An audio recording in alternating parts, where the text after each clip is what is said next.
네, 안녕하세요. 두각학원에서 국어 담당하고 있는 강사 송희진입니다. 오늘은 지금 이제 예비고1 친구들, 그러니까 현 중3 친구들이 내년에 이제 바뀌는 국어, 그 다음에 이제 새로 마주하게 되는 고등국어를 준비하기 위해서 지금부터 겨울방학까지 어떻게 공부해야 하는지에 대해서 이제 간단한 영상을 조금 찍어보려고 하는데요. 제가 말이 굉장히 빠른 편이기도 하고 또 이제 전해드린 내용은 많은데 내용이 많아서 영상이 길어지면 조금 루즈해질까봐 되게 빠른 속도로 이야기할 거니까 가능한 재생속도 높이지 마시고 정속으로 들어주시면 좋을 것 같습니다.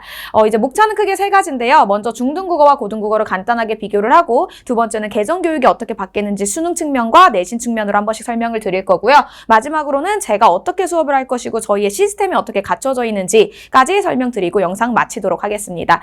바로 설명 시작하겠습니다. 중등국어와 고등국어의 차이 사실 별거 없어요. 중등국어는 성실함과 기억력이죠. 얼마나 열심히 필기를 했고 얼마나 열심히 외웠느냐. 그러니까 엉덩이 누가 오래 붙이고 있었고 누가 얼마나 잘 외우느냐만으로 어느 정도 성적이 보장되는 것이었다면은 고등국어 같은 경우에는 기본적으로 논리력이나 응용력이 굉장히 중요하다고 생각을 해주셔야 됩니다.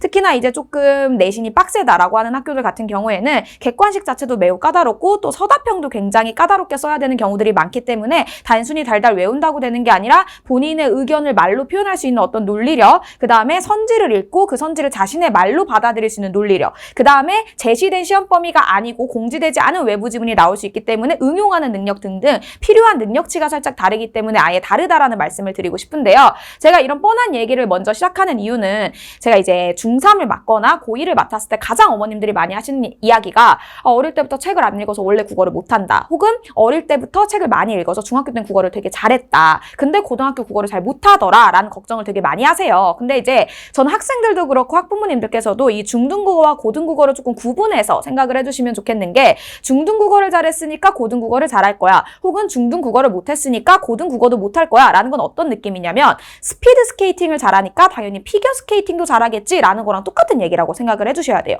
같은 스케이팅이기 때문에 스피드 스케이팅을 잘하면 일반 사람보다 피겨 스케이팅을 배우는 속도가 빨라질 수는 있겠지만 스피드 스케이팅은 말 그대로 속도를 요구하는 거고 피겨 스케이팅은 어떤 이제 기술력이나 예술성을 조금 많이 바라보는 거잖아요. 그래서 아예 요구하는 능력치가 다른데 이 둘을 엮어서 생각하면 사실 말이 안 되는 것처럼 중등국어를 잘했다고 고등국어를 잘하거나 중등국어를 못했다고 고등국어를 못한다라는 생각에서 조금 벗어나셨으면 좋겠다라는 마음에서 중등국어와 고등국어의 차이부터 말씀을 드린 거였고요. 바로 이제 개정교육부터 들어가면은 2022에 개정이 되어서 우리 아이들이 보게 될 2028학년도 수능과 당장 내년부터 만나게 될 내신 체제에서의 약간의 변화가 있어서 말씀을 드리고자 합니다. 일단 수능 같은 경우에는 지금 현재 진행 중으로는 공통과목이라고 해서 문학 17문제, 독서 17문제가 출제되고 있고요. 그 다음에 이제 11문제가 화법과 작문과 언어와 매체라고 하는 선택 과목에서 하나를 선택하는 식으로 진행이 되고 있습니다. 근데 여기서 이제 언어와 매체라고 하는 게 문법이라고 생각을 해주시면 되는데요. 표준 점수의 측면이라던가 여러 측면으로 설명을 더 드릴 수는 있겠지만 사실 이때의 장점으로 보자면 문법을 너무 힘들어하는 친구들은 언어와 매체를 선택하지 않고 화법과 작문을 선택함으로써 좀 피할 수 있는 탈출구가 되었다라고 생각을 해주시면 됩니다. 다만 이제 이게 변화하게 되는데요. 화법과 언어, 독서와 작문, 문학으로 이 공통 과목과 선택 과목이 모두 통합되었고 이제는 문법을 못하거나 문법을 어려워한다고 해서 문법을 피할 수가 없게 되었다. 왜냐면 이 언어가 문법인데 문법이 반드시 들어갈 거기 때문이죠. 그 다음에 보시는 바와 같이 나머지는 다 2개씩 엮여 있잖아요. 화법과 언어, 독서와 작문으로 엮어 있는데 문학만 따로 나와 있는 거는 문학의 중요성이 굉장히 중요해지고 있다. 문학의 중요성이 커지고 있는 추세이다. 라고 생각을 해주셔야 됩니다. 그래서 정리해드리면은 더 이상 문법에서 피할 수 없기 때문에 문법의 중요성이 굉장히 올라갔고 문학이 이제 단독으로 빠진 만큼 문학의 중요성도 올라갔다. 라고 하는 게 이제 여러분들이 마주할 수능에서의 어떤 차이점이다. 라고 생각을 해주시면 되고요. 내신 같은 경우에는 이제 체제에서의 변화가 있습니다. 원래는 지금 9등급 체제에서 5등급 체제로 바뀌는데요. 9등급 체제에서는 1등급이 4%, 2등급이 10%였는데 이제 5등급 체제로 오게 되면 1등급이 10%, 2등급이 34%가 됩니다. 이 말은 뭐냐면 옛날에는 100명에서 4명만 1등급을 가져갈 수 있는 거니까 1등급의 가치가 굉장히 높았다면 이제 100명에서 10명이 1등급을 가져갈 수 있는 거니까 옛날보다 당연히 1등급의 가치가 내려갔다라고 볼 수 있겠죠. 그렇기 때문에 옛날보다는 등급 간의 변별력이 많이 내려가게 될 것이다. 그럼 내신에서 변별력이 떨어지기 때문에 수능이라던가 아니면 대학별 고사의 중요성이 굉장히 커지는 추세이다. 라고 생각을 해주시면 되고요. 또한 이제 서논수령의 비중을 늘리겠다. 아이들의 뭔가 창의력이나 논리력을 위해서 서논수령의 비중을 늘리겠다라고 발표를 했기 때문에 단순히 객관식 문제만 잘 풀고 외운 대로 푼다고 이제 시험 점수를 잘 받을 수 있는 게 아니라 어떤 논리력이나 문장을 완성할 수 있는 어떤 문장 구사력 등이 굉장히 중요해질 것이다 라고 생각을 해주시면 될 것 같습니다. 이런 거를 바탕으로 그러면은 제가 여름방학부터 겨울방학까지 우리 고1을 위해서 어떻게 대비를 할 것이냐라고 했을 때 크게 목표는 3가지입니다. 첫 번째는 중학교 때는 모의고사라고 하는 개념이 없기 때문에 모의고사라고 하는 것 자체에 익숙하지 않을 확률이 높습니다. 모의고사는 그 난이도를 떠나서 사실 80분 안에 45문제를 풀어낸다는 것 자체가 굉장히 의미가 있습니다. 근데 이거를 훈련을 안 하다 보니까 아이들이 80분 동안 45문제를 푸는 어떤 집중력을 유지하는 것도 굉장히 어려워하는데요. 그래서 저는 고등 수준의 모의고사에 적응하는 것, 그 다음에 그 모의고사를 풀어내면서 나의 단점이나 취약 파트가 무엇인지 알아내는 것이 첫 번째 목표이고요. 두 번째 같은 경우에는 1학년 내신은 대부분 문학과 문법 위주로 구성이 되었기 때문에 그 문학과 문법에 대해서 최대한 꼼꼼하게 선행을 진행해서 1학년 내신이 조금 수월할 수 있도록 도와주는 게 두 번째 목표라고 생각해 주시면 됩니다. 마지막 이제 세 번째는 제가 조금 말을 드리면은 사실 아이들 머릿속에 국어를 풀 때 이렇게 생각 박스가 하나 있어요. 이 생각 박스가 하나 있는데 어떤 아이는 이 생각 박스보다 너무 생각이 조금 있어서 문제되는 친구들이 있고 어떤 친구들은 이 생각 박스보다 생각이 너무 많아서 이렇게 가지치기가 많이 되어 있어서 문제가 있는 친구들이 있습니다. 근데 그 친구들 중에 어떤 친구들의 교정이 더 빠르냐라고 얘기를 해주시면은 여기 생각이 조금 들어있는 친구들이 더 편해요. 왜냐면 조금 들어있는 친구들은 없는 거니까 제가 수업을 하면서 넣어주면 그게 그대로 채워지면 문제가 없거든요. 근데 이 생각 박스를 벗어나 있는 친구들은 뭐냐면 자신의 주관대로 이미 가지가 자라있기 때문에 이 가지를 잘라내는 과정이 쉽지가 않습니다. 제가 이렇게 생각하면 안 돼라고 잘라줘도 다시 금세 자라나고 다시 금세 자라나는 거거든요. 그래서 세 번째 목표는 이 생각 박스 이상의 가지치기를 하고 있는 불필요한 생각들을 최대한 잘라내는 것. 즉 무슨 말이냐면 우리가 국어를 접근하는 데 있어서 필요 없거나 과도한 해석을 하지 않도록 사고를 교정하는 것이 세 번째 목표다라고 생각을 해주시면 되겠습니다. 그 다음에 여기다 쓰지는 않았지만 사실 이 시즌에 가장 필요한 건 어떤 능력치를 키우겠다라는 것보다는 사실 습관의 교정이 가장 중요하다고 생각을 해주시면 될 것 같은데요. 이거는 뒤에서 제가 이제 클리닉 시스템 설명하면서 한번 말씀드릴게요. 저희가 이제 7회를 먼저 진행을 할 거고 한 달 정도 그 내신 휴강 기간을 가졌다가 다시 10회 정도를 진행하게 될 건데 독서에서 맨 처음 하게 되는 건 우리가 꼬리물기라고 하는 걸 하게 될 거예요. 그게 왜냐면 잠깐 우리 이거 영상 멈추시고 여기 이 한 문단을 학부모님이든 학생분이시든 한번 읽어봐 주시면 좋을 것 같아요. 멈춰서 했다고 생각하고 저는 바로 같이 읽어볼게요. 교통이용 내역과 같은 기록은 개인의 데이터이며 그 개인이 정보 주체이다. 데이터는 물리적 형체가 없고 복제와 재사용이 수월하다. 이 데이터가 대량으로 직접 처리되면 빅데이터가 되고 이것의 정보 처리자인 기업 등이 빅데이터 보유자이다. 산업 분야의 빅데이터는 특정한 목적으로 활용될 수 있다는 점에서 경제적 가치를 지닌다 라고 나오죠. 이거 한 문단을 읽고 이 한 문단을 요약해봐. 이 한 문단에서 가장 중요한 게 뭘까? 라고 했을 때 정말 제가 원하는 답으로 요약을 하거나 결론이 나오는 친구들이 사실 많지 않습니다. 근데 이 한 문단에서 가장 중요한 게 뭐냐라고 했을 때 제가 살짝 이제 색깔로 다르게 표시를 했는데 영상에 잘 보일까 모르겠네요. 같이 한번 읽어보시면은 교통이용 내역과 같은 기록은 개인의 데이터이며 그 개인이 정보 주체이다. 데이터는 이렇게 시작을 하죠. 이 말은 뭐냐면은 이 첫 번째 문장과 이 두 번째 문장에 꼬리 물리고 있는 게 데이터라는 단어이기 때문에 지금 이 파트에서 주인공은 데이터라는 뜻이 되는 겁니다. 계속 읽을게요. 데이터는 물리적 형체가 없고 복제와 재사용이 수월하다. 이 데이터가 라고 하면 여전히 데이터가 겹치고 있기 때문에 데이터라고 하는 중요도가 그대로 유지되고 있는 겁니다. 계속 갑니다. 대량으로 직접 처리되면 빅데이터가 되고 이것의 정보 처리자인 기업 등이 빅데이터 보유자이다. 산업 분야의 빅데이터는 이라고 하면은 이 전까지는 계속 문장과 문장 사이에 꼬리물기가 데이터로 이루어졌는데 여기서부터는 요 전 문장과 요 다음 문장에서 묶이는 단어가 빅데이터로 꼬리가 물리고 있는 거죠. 그럼 이제 주인공은 빅데이터로 바뀌었다는 뜻입니다. 그래서 읽으면은 빅데이터는 특정한 목적으로 활용될 수 있다는 점에서 경제적 가치를 지닌다 이렇게 나와 있죠. 그러면은 요 한 문단을 요약해라 라고 하면은 꼬리물기 된 포인트로 무조건 한 문단을 요약해야 돼요. 즉 데이터와 빅데이터가 무엇이 다르냐, 데이터가 어떻게 해야 빅데이터가 될 수 있느냐가 이 문단의 중요도라고 생각을 해주시면 됩니다. 이렇게 문장과 문장 사이 그리고 문단과 문단 사이에 겹치는 단어를 통해서 그 문단의 핵심 포인트를 잡아내는 걸 저는 꼬리물기라고 이름을 지었고요. 이게 처음에는 이렇게 쉬운 꼬리물기로 시작을 하겠지만 어려워지는 꼬리물기 같은 경우에는 앞문장과 뒷문장의 꼬리물기는 됐는데 같은 단어가 아니라 말이 바뀌어 있는 경우예요. 예를 들면은요. 제가 송희진입니다. 송희진이 스테이크를 좋아한다 라고 했을 때 그 뒷문장을 스테이크로 시작하는 게 아니라 200도에서 잘 구워진 그 돼지고기는 이라고 시작을 해봅시다. 그러면은 200도에서 잘 구워진 그 돼지고기가 스테이크를 가리키는 건데 말만 바꿔놓은 거죠. 이런 식으로 꼬리물기에서 난이도가 높아지면 말을 바꿔서 꼬리물기 하는 경우가 있는데 그 경우까지 보는 게 이제 첫 번째 과정이고요. 두 번째 같은 경우에는 평가원이 자주 출제하는 어떤 구문이나 문단의 어떤 구조라는 게 있습니다. 사실 수능이라고 하는 것도 어느 정도 패턴화되어 있고 어느 정도는 이제 구조가 정해져 있기 때문에 평가원이 가장 자주 출제하는 9가지의 구문들을 위주로 이제 저희가 보게 될 거고 글 전체를 보는 경우도 있겠지만 대부분은 이런 식으로 문장과 문장 그다음에 문단 단위로 글을 먼저 읽는 연습을 할 것이다 라는 게 독서에서의 목표입니다.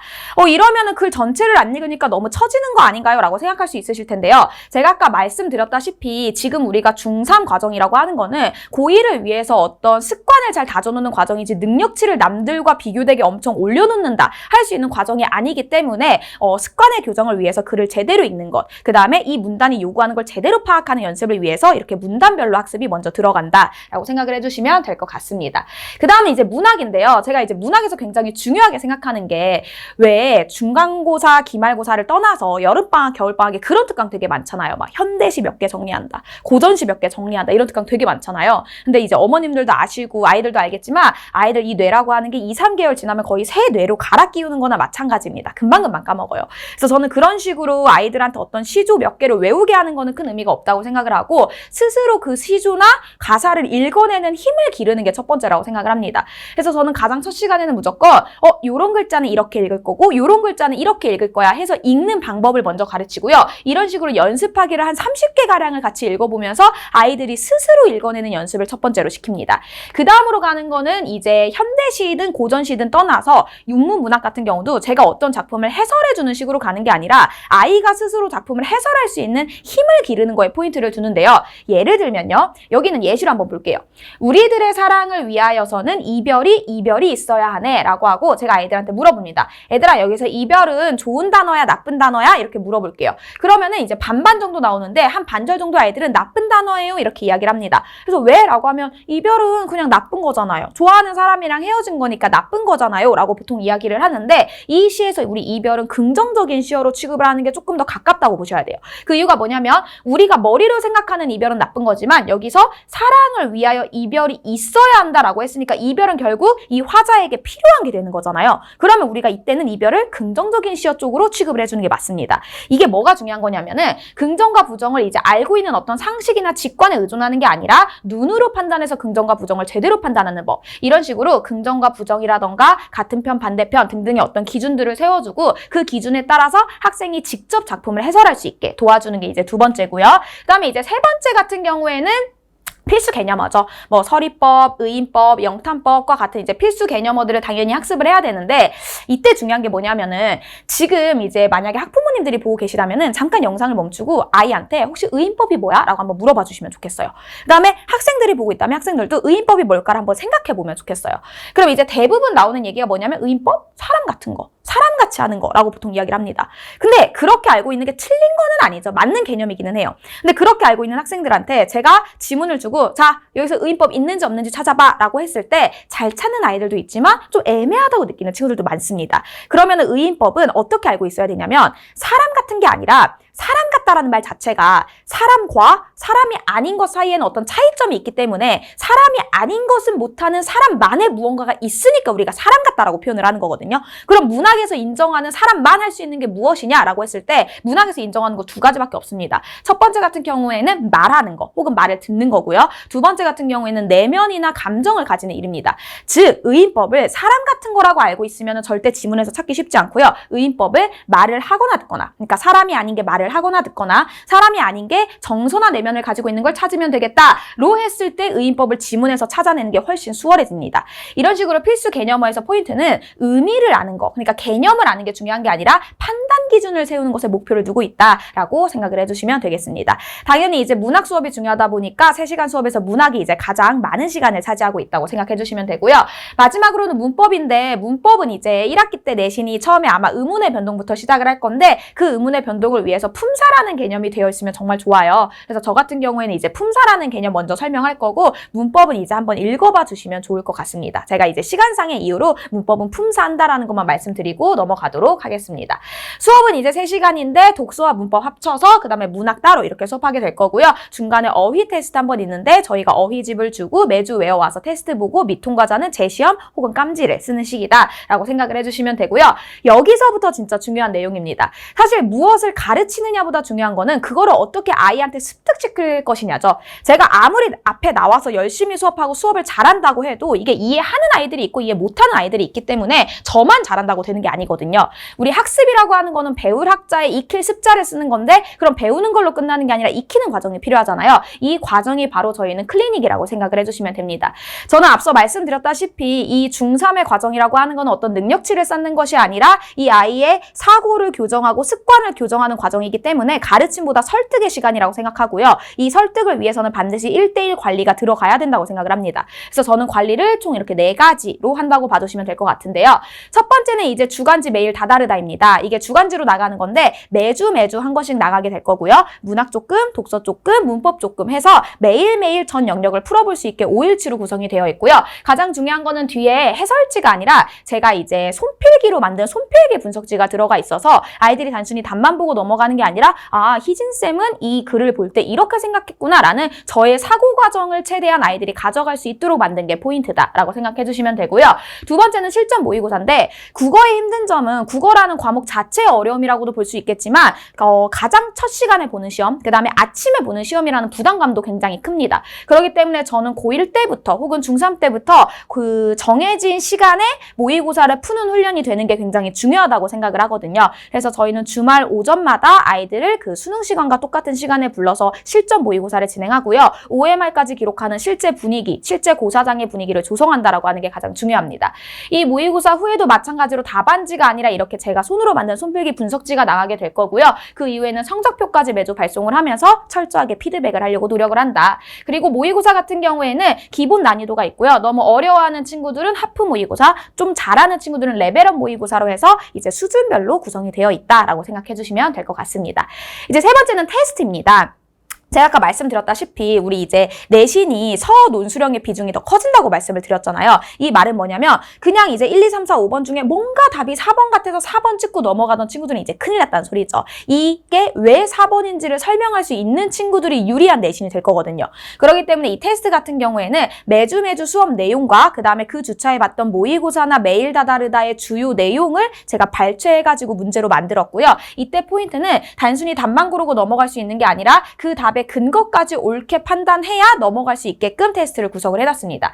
이렇게 하는 이유는 아이들이 왼쪽처럼 이 길을 건너가는 과정이 하나의 시험지를 풀어내는 과정 혹은 100점이나 1등급으로 가는 과정이라고 했을 때 구멍이 많은 친구들, 그러니까 아직 능력치가 모자란 친구들은 계속 구멍에 빠지니까 내가 뭐가 모자란지를 알고 있어요.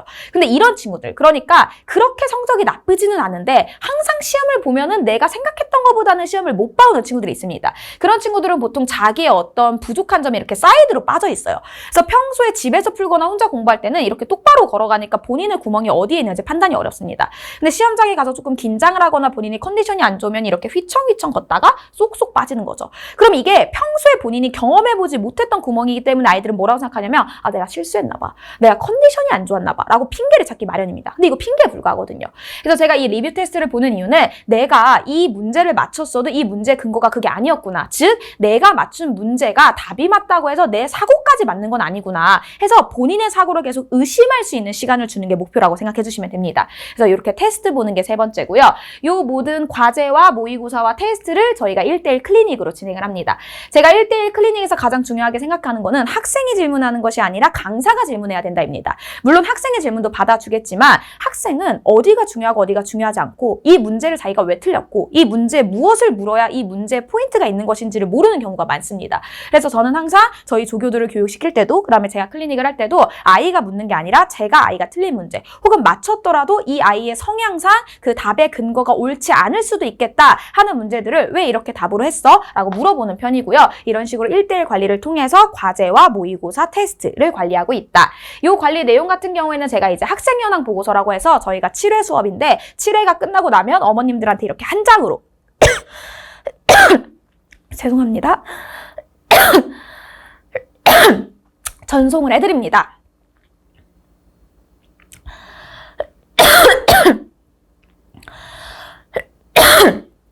근데 이제 요거 같은 경우에는 여기 윗부분에는 아이가 4주 내지 이제 7주 동안 보냈던 과제 결과, 어휘 테스트 결과, 모의고사 점수 뭐 등등이 모두 기록이 되어 있고요. 그 다음에 아이가 수업 시간에 무엇을 배웠는지가 이제 왼쪽에 있고요. 그 다음에 아래쪽에는 제가 아이를 클리닉할 때 어떤 내용으로 첨삭을 해줬고 이 아이가 어느 부분이 모자라고 어느 부분을 개선해야 된다라는 거를 이렇게 적어서 보여드리는 건데 자세한 내용은 제가 이제 여기다가 한번 써놔봤어요. 이게 영상이라 잘 안 보이실 수도 있겠지만 궁금하신 어머님들께서는 잠깐 일시정지 해놓으시고 한번 읽어보시면 좋을 것 같습니다. 이런 식으로 학생 현황 보고서를 통해서 1대1 클리닉에 대한 내용을 보내드리고 있다라고 생각을 해주시면 되고요. 마지막으로는 제가 이제 자체 홈페이지를 운영을 하고 있습니다. 자체 홈페이지를 운영하고 있기 때문에 결석한 친구들만 영상을 볼 수 있는 게 아니라 저는 모든 수업의 영상, 그 다음에 혹시 복습이 필요하다거나 이 아이가 뭔가가 모자라서 추가로 필요한 영상이 있다라고 하면 영상을 항상 올려놓기 때문에 아이들이 조금 편리하게 공부를 할 수 있고 언제든지 이 홈페이지를 통해서 필요한 자료라던가 이런 걸 내려받을 수 있어서 학생들의 편의를 통한 홈페이지가 조금 호응이 좋은 편이다라고 생각을 해주시면 될 것 같습니다. 제가 이제 너무 길어지면 피곤하실까봐 조금 말을 빠르게 했는데 양해를 해주시고 저희가 수업은 7월 20일에 개강하는데 토요일 6시 반부터 9시 반까지 진행을 하게 될 겁니다. 내신 기간 제외하면 3월 입학 전까지 쭉 유지되는 반인데요. 제가 오늘 말씀드린 것 같은 경우에는 7월 20일부터 8월 말까지 7회 진행되는 커리큘럼이었고요. 9월달 동안 그 중간고사 휴강 한번 하고 10월부터는 그 이제 2월 말까지 쭉 진행되는 반인데 그거는 제가 이제 8월 달에 한 번 더 소개를 드리도록 하겠습니다. 저는 여기까지 마치겠습니다. 시작이 다르면 결과가 달라집니다. 좋은 시작으로 좋은 결과 맞이할 수 있도록 최선을 다하겠습니다. 감사합니다.